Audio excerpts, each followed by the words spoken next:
Ya, pemirsa Lensa Kamus, masih bersama saya dan juga Pak Camat Kota Agung, Bapak Erland Denny Saputra. Dan seperti yang saya bilang tadi, bahwasanya tadi kita sudah membahas tentang seputar kegiatan kecamatan dan juga bagaimana caranya menangani sampah yang ada di Kota Agung ini. Nah, sekarang Pak Camat, tadi sudah disinggung soal keluarga. Nah, pertanyaan saya nih Pak Camat, seperti apa sih keluarga itu di mata Pak Camat?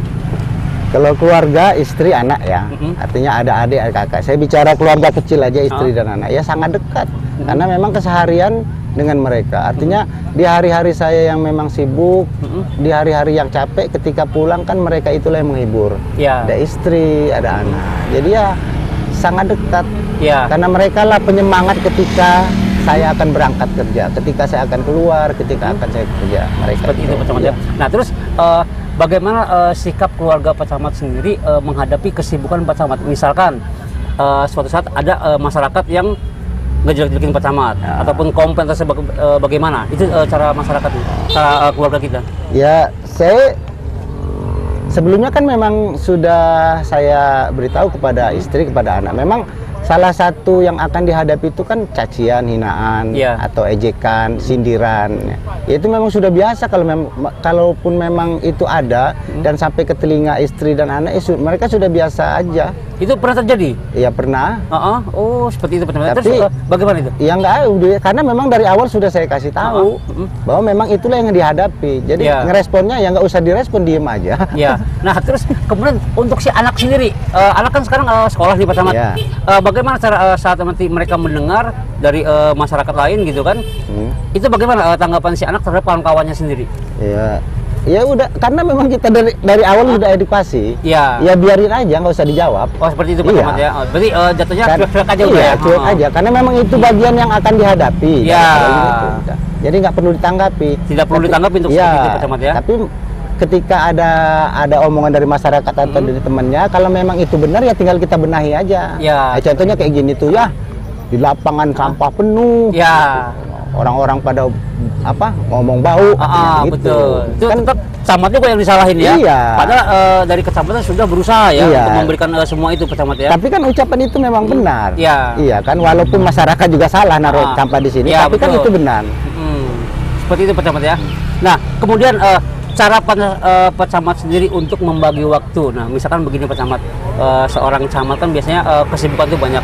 Tidak kenal yang namanya siang ataupun malam, sejauh itu adalah pekerjaan. Nah, bagaimana misalkan satu minggu Pak Camat full ada di luar pekerjaan, itu bagaimana caranya Pak Camat menjelaskan kepada keluarga? Ya, sudah terbiasa.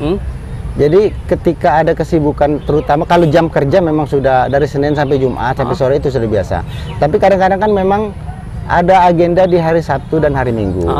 Nah, tinggal pamit aja bahwa ayah ada kerja hari ini, ayah ada tugas hari ini, sudah, dan mereka maklum. Kalaupun waktunya harus jalan-jalan, misal misalnya hari Minggu atau hari Sabtu jalan-jalan, tiba-tiba ada tugas yang mendadak, ya mereka juga udah maklum lah. Oh, seperti itu. Walaupun anak kadang-kadang kan kecewa, tapi kan memang nggak bisa. Tapi sama istri kira-kira sering nggak menghadapi hal seperti itu terus tiba-tiba ribut? Gitu? Oh, nggak pernah. Nggak pernah ya? Berarti selama ini romantis aja Pak Camat ya? Romantis aja, nggak pernah. Istri juga kan sebagai ketua tim penggerak PKK, ada kesibukan lain memang selain profesinya sebagai guru. Jadi dia sangat maklum dengan itu. Oh, seperti itu ya? Nah, sekarang pertanyaan saya Pak Camat, untuk istri Pak Camat sendiri, itu tipe istri yang pencemburu, sayang, atau bagaimana? Nggak ada cemburunya kayaknya. Nggak tahu.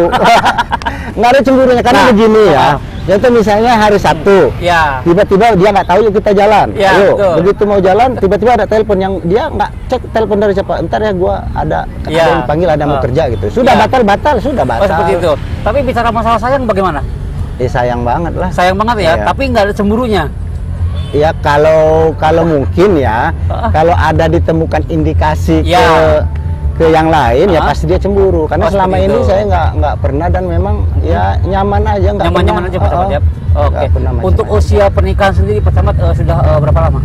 Saya udah 16 tahun, 17 tahun. 17 tahun. Tapi tetap ada lah bumbu seperti itu ada ya Pak Camat ya. Ya ribut-ribut biasa. Ya seperti itu, karena itu bumbunya ya Pak Camat ya. Nah, oke Pak Camat. Untuk kira-kira dengan anak sendiri Pak Camat, apa sih edukasi ataupun motivasi yang Pak Camat berikan untuk anak ini? Kalau edukasi sama anak, jadi anak yang soleh, Ya. ya, berakhlak mulia. Artinya saya cuma menyanggupi anak-anak itu untuk bisa menuntut ilmu, baik Ya. ilmu agama atau ilmu dunia, ilmu biasa. Ya. Sampai kemanapun jenjang pendidikannya, insya Allah saya sanggupi. Ya. Tapi kalau untuk pendidikan, Ya. artinya juga kita menciptakan orang lain supaya baik, anak kita harus lebih baik.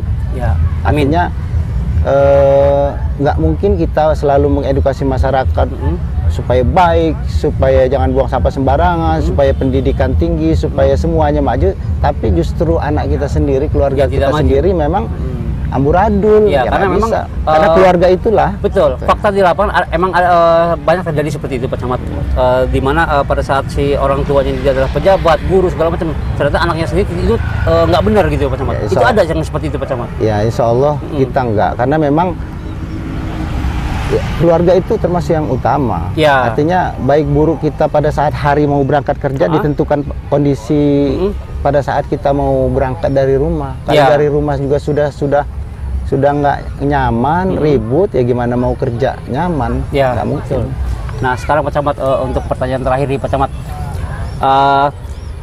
apa sih Pak Camat harapan Pak Camat sendiri untuk Kota Agung dan juga untuk keluarga Pak Camat sendiri? Kalau harapannya selama sebagai camat Kota Agung, karena kita adalah pejabat yang ditunjuk, jadi saya hanya berniat bekerja sebaik mungkin, Ya. seikhlas mungkin. Artinya tidak ada cara-cara lain untuk meningkatkan karir atau cara-cara tertentu biar saya bisa dipandang masyarakat baik, enggak. Ya. Saya kerja aja apa adanya. Jadi semuanya menyerahkan kepada masyarakat yang menilai. Iya, masyarakat yang menilai. Kalau Ya. mereka nilai jelek, berarti jelek lah kita Ya, itu. betul. Tapi tetap kalau misalkan masyarakat menilai kita itu jelek, berarti kita harus siap untuk mengkoreksi itu. Siap, memang itu kan sudah ketika kita menjabat, memang itu sudah bagian dari kita Ya. yang akan kita hadapi. Ya biasa aja nanggapinnya. Ya, nah kemudian apa sih Pak Camat keinginan Pak Camat sendiri untuk Kota Agung ini ke depan? Mau dijadikan seperti apa? Ya harapan saya jauh lebih maju dengan kota-kota lain. Kota lain khususnya pecahan yang dari Tanggamus, Pringsewu. Pringsewu begitu dia pecah memang kelihatan giat ekonominya banyak. Betul. Kemudian UMKM-nya banyak. Kemudian juga investor juga banyak. Ya. Nah, cara-cara itulah yang mungkin harus kita benahi di sini. Karena memang ada satu faktor yang memang keengganan orang lain untuk bisa menanamkan modal di Kota Agung. Kota Agung seperti itu Pak Camat ya. Tapi apabila nanti suatu saat nanti ada yang menanamkan modal, itu apa menurut Pak Camat? Ya alhamdulillah.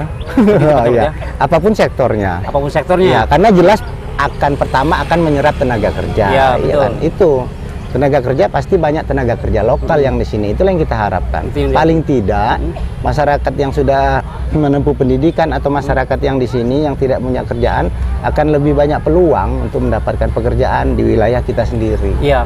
Tapi kan pada kenyataannya di Kota Agung ini Pak Camat sudah banyak sentral UMKM dan juga pariwisata yang sudah bisa dikatakan sudah layak. Ya. Dan sudah banyak pengunjung juga. Itu bagaimana pandangan Pak Camat? Menurut saya pengelolaannya kita harus banyak belajar juga dengan daerah-daerah yang maju pariwisatanya. Oh, seperti itu. Kalau kita mungkin terlalu tinggi ya, kalau kita bandingkan dengan Bali, tapi kita juga harus belajar dengan mereka. Ya. Di Bali itu Pantai Kute itu masuk nggak bayar.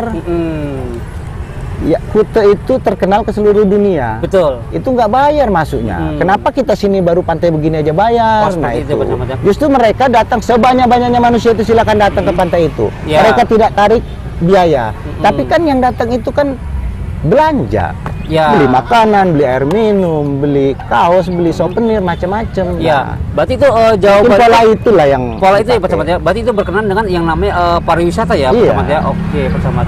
Ya Pak Camat, ini semakin asik nih Pak Camat ya obrolan kita Pak Camat ya. Jadi ada sedikit ini Pak Camat untuk pertanyaan cepat. Dijawabnya dengan jujur. Ya. Oke Pak Camat. Boleh. Siap Pak Camat ya? Siap. Pilih karir atau keluarga? Keluarga. Oke. Pilih marah dengan masyarakat atau dimarahi masyarakat? Ya, dimarahi masyarakat. Oke. Takut Tuhan atau takut atasan? Takut Tuhan, Allah. Alasannya? Ya sementara dunia, jabatan sementara, atasan juga sementara. Iya. Yang kita manusia kan mesti balik ke sana. Ya, tapi umumnya kebanyakan manusia sekarang lebih takut dengan atasan daripada sama Tuhan. Kita Muslim nggak boleh. Ya, seperti itu Pak Camat ya. Jadi apapun itu tetap kita harus mendahulukan Tuhan. Iya jelas nggak Oke mungkin. Pak Camat, itu salah satu pesan yang Pak Camat ya. Nah oke Pak Camat, untuk yang terakhir apa sih pesan Pak Camat sendiri untuk Kota Agung dan juga khususnya Tanggamus? Kalau Kota Agung, saya hanya menggugah kesadaran masyarakatnya saja. Kota kita sudah baik, mulai dari penataan kota, Ya. kemudian penataan objek wisata, penataan objek-objek vital yang ada di Kecamatan Kota Agung. Ya. Tinggal sama-sama kita sadar sama masyarakat untuk saling menjaga, untuk sama-sama menjaga paling tidak. Sama-sama menjaga ya Pak Camat. iya. Oke Pak Camat. Ya pemirsa podcast Lensa Tanggamus, tadi sudah kita berbincang-bincang dengan Bapak Erlan Denny Saputra, salah satu camat yang ada di Kota Agung Kabupaten Tanggamus ini. Dan seperti yang dikatakan oleh beliau, mari kita bersama-sama untuk menjaga lingkungan dan juga menciptakan sebuah kemajuan yang ada di daerah kita sendiri. Kalau bukan kita, itu siapa lagi? Bukan seperti itu Pak Camat ya. Oke Pak Camat, dan akhirnya saya Aji Semat, Wilda Nuryanti, dan juga Bapak Camat kita Pak Denny Erlan Saputra pamit undur diri. Saksikan terus edisi podcast Lensa yang berikutnya. Assalamualaikum warahmatullahi wabarakatuh. Waalaikumsalam.